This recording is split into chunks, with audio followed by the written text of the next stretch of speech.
Sir, good evening. My name is Colonel Puranik, Ashok Puranik. I am professor in trauma surgery in the AIMS. मेरा एक hypothetical question है कि 5 साल बाद या 10 साल बाद अगर आप इस देश के गृह मंत्री होंगे तो आप कौन सा 5 काम करेंगे जो आपके दिल के बहुत करीब है? वो 5 काम आपको एक्शन में नजर आएंगे।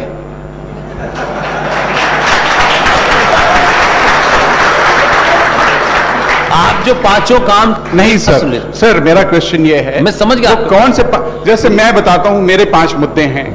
आई see the Islam is a big problem for the India. We have not been able to okay हाँ सो सॉरी मैं कुछ साल विदेश में रहा हूं तो आदत पड़ गई। ओके सो मैं ये कह रहा था कि हमने देवबंद को बंद नहीं किया अभी तक, हमने कोई मदरसे बंद नहीं किए, हमने कोई मस्जिद बंद नहीं किए, हमने कोई डेमोग्राफिक चेंज नहीं रोका, हमने कोई पॉपुलेशन पिग्स लाइक मल्टीप्लिकेशन को नहीं रोका। हम हर जगह कुछ भी करें। आज 35 एमएलए चुन के आए हैं, आप कुछ भी कर लीजिए, सिर पटक लीजिए, हमारे जैसे 1000 लोग आए, भाषण दें, हजारों घंटे लगाएं, कुछ नहीं होने का। इस डेमोक्रेसी में हमारे पास क्या कोई ब्लूप्रिंट है? और कल को अगर आप हमारे और आप जैसे लोग आते हैं तो आप उन्हें क्या एडवाइस देंगे? वो क्या 5 मुख्य मुद्दे होंगे जिन पे हमें काम करना होगा? मैं तो सोचता हूं ये हमारे मुद्दे होने चाहिए। देखिए, कुछ चीजें होती हैं जो सार्वजनिक नहीं कही जा सकती, इसलिए आप 5 मुद्दे पूछ रहे हैं। मैं तो 1 दिन के लिए चाहता हूं सर, 1 दिन। मंत्री बनने में मेरा कोई वो नहीं है, लेकिन जो मुझे करना है उसे मैं सार्वजनिक नहीं कर सकता। ध्यान रखिएगा, जिंदा रहा और किसी दिन भी 1 दिन का भी समय मिला तो कई लंबे 100 साल का इंतजाम कर दूंगा मैं।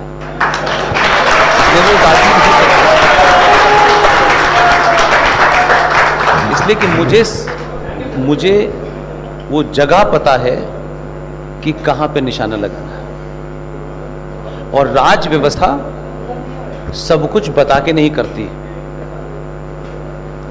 क्योंकि हम एक डीप नेक सिचुएशन में खड़े हुए हैं। हम इतने तक पानी में हैं, हम बताएंगे। इसका एक ही सबूत है, मेरे भाषण हिंदू सनातनियों से ज्यादा जिहादी सुनते हैं, और वो ये सोचते हैं कि कौन सी चीज इसने ऐसी कही है जिसमें हम कोई रास्ता निकालें। मैं कुरान शरीफ का पेज भी कोट करता हूं और उसकी सूरा नंबर और आयत नंबर भी कोट कर देता हूं, और उनको ये पता है कि इसको कुरान हम ही ने मार मार के पढ़ाया था, अब वो भुगत रहे बेचारे। तो जो बात आपका सवाल है, मैं तो इस देश के गृह मंत्री भी अगर मुझसे पूछेंगे तो मैं उन्हें सार्वजनिक नहीं बताऊंगा, मैं कागज ही दे के आऊंगा, क्योंकि वो सार्वजनिक नहीं हो सकते काम।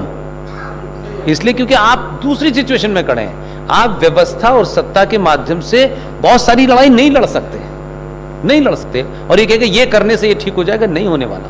मैं फिर कह रहा हूं, मैं 90 करोड़ हिंदुओं से जब ये सुनता हूं तो मुझे इसलिए दुख होता है कि 90 करोड़ में से 10 करोड़ लोग सिर्फ अपने बिहेवियर को ठीक कर लें। अब आप ये कहेंगे कि क्या दुनिया इलाज नहीं कर रही? हमारे यहां सार्वजनिक तौर पे लोग कहते हैं साहब हिंदुस्तान को कानून बना देना चाहिए जैसे फ्रांस में बनाए। हम सब लोग सब कुर्सी पे बैठे बैठे खाना वाना खा करके शाम को 5 मिनट के लिए राष्ट्रवादी होके नहीं हमारे यहां कानून क्यों नहीं बनाया जा सकता? हम फ्रांसीसी की तरह जिस दिन बिहेव करने लगेंगे कानून बन जाएगा।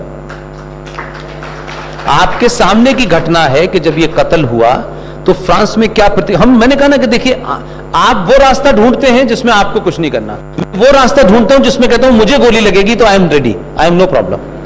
फ्रांस में जब वो घटना घटी तो फ्रांस के मुसलमानों ने वहां की सत्ता को डराने के लिए सड़कों पे नमाज पढ़ना शुरू की। वो विजुअल देखे आपने। लेकिन जैसे ही राष्ट्रपति को यह पता चला, उसने इस घटना को होने दिया, और जहां जहां उन्होंने चिल्ला चिल्ला के नमाज पढ़ते थे वही फ्रांसीसी उनके सामने खड़े होते थे और उतनी ही आवाज में फ्रांस का नेशनल एंथम गाते थे। जैसे ही उसको लगा कि मेरा समाज बाहर आ गया, उसने खट से कानून बना दिया। आपके यहां तो इतने कानून बने हुए हैं माय डियर, लेकिन आपको पता ही नहीं है तो आप क्या करोगे? कानून बनना और कानून का इंप्लीमेंट होने में फर्क है। आज भी भारत के अंदर, इस आजाद भारत के अंदर, पुलिस 1860 के कानून से चल रही है। उन 1861 के कानून से एविडेंस एक्ट आज भी चल रहा है। हमारे लिए कोई फर्क ही नहीं पड़ता। अगर आप कोरोना संक्रमित हैं और आपने दोनों वैक्सीन की डोज भी लगवा रखी हैं तो आपके लिए अच्छी खबर है। एक स्टडी में सामने आया है कि लोग ऐसे दूसरे वायरस से ज़्यादा सुरक्षित हैं।